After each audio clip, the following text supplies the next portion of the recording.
کو کے سامنے والے کو کس نے پڑھایا ہے، جو پڑھانے والا ہے سامنے والے کو وہ کون ہے، تو پڑھانے والا فاعل ہے، جس نے پڑھانے کا عمل کیا ہے وہ فاعل ہے، اسی کے بارے میں پوچھا جا رہا ہے، لہٰذا ہیلپنگ ورب نہیں استعمال ہوا ہے، یہ یہاں پر نہیں آیا ہے۔ اس کو صرف یاد رکھیں اچھے سے، اس وقت سمجھ میں نہیں آئے گا اچھے سے، یہ اس وقت سمجھ میں آ سکتا ہے جب آپ ورب اور ٹینسز پڑھ لیں گے، آگے آپ کو پڑھایا جائے گا، فی الحال اسے ذہن نشی کر لیں۔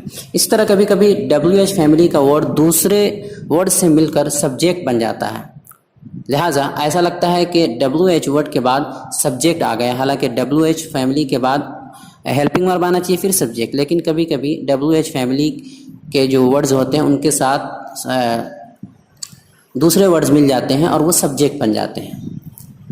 جی اگزامپل ہے how many students are there, how many students are there, وہاں کتنے طلبہ ہیں، تو اس میں ہاؤ مینی اسٹوڈنٹ یہ مکمل ایک سبجیکٹ بن گیا ہے، اس کو سبجیکٹ مانا گیا ہے، اور اس کے بعد ہیلپنگ ورب ہے، یعنی سبجیکٹ کے بعد ہیلپنگ ورب آتا ہی ہے، تو ہاؤ مینی اسٹوڈنٹس ان کو پورا ملا کر کے سبجیکٹ مانا گیا ہے، اور سبجیکٹ کے بعد ہیلپنگ ورب آتا ہے، لہٰذا یہاں پر آر کا استعمال ہوا ہے، اس کے بعد آیا ہے۔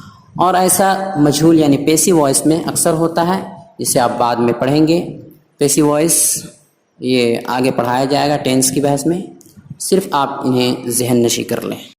آج کا سوال ہے نیچے دیے گئے جملوں اور فقروں کی انگریزی بنائیے، یعنی نیچے جملے یعنی سینٹینسز بھی دیے گئے ہیں اور فریز بھی ہے، کچھ فقرے بھی ہیں، یعنی مکمل جملے نہیں ہیں، ان کی انگریزی بنا کر لائیے۔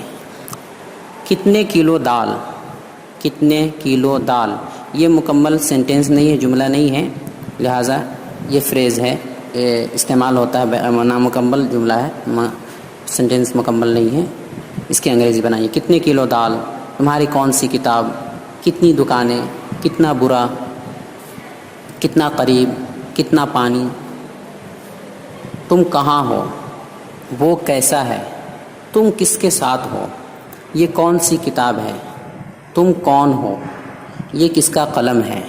یہ تمام جملے جو اردو کے دیے گئے ہیں وہ ان کے مطابق ہے جو ابھی آپ کو پڑھایا گیا ہے، ابھی WH فیملی جو آپ کو پڑھایا گیا ہے ان میں اس طرح کا استعمال آیا ہے، آپ ان کو اچھی طرح یاد کر لیں، جب یاد کر لیں گے سمجھ لیں گے تو پھر اس کا لکھنا آسان ہو جائے گا، اسی کے مطابق یہ ہے۔ آج الفاظ ہی الفاظ ہیں بہت زیادہ، اس لیے آگے کچھ الفاظ یعنی سینٹینسز، ڈیلی یوز سینٹینسز اور فریزز یا ورڈز نہیں دیے جا رہے ہیں۔ تو دوستو ہماری یہ کوشش کیسی لگی، انگریزی پڑھانے کا یہ طریقہ کیسا لگا، اب تک کے اسباق کیسے رہیں، ہمارا یہ چینل آپ کے لیے کس حد تک مفید اور معاون ثابت ہوا، کمنٹ باکس میں ضرور تبصرہ کریں، اور ہمارے چینل کو لائک کریں، سبسکرائب کریں اور زیادہ سے زیادہ شیئر کریں۔ السلام علیکم ورحمۃ اللہ وبرکاتہ۔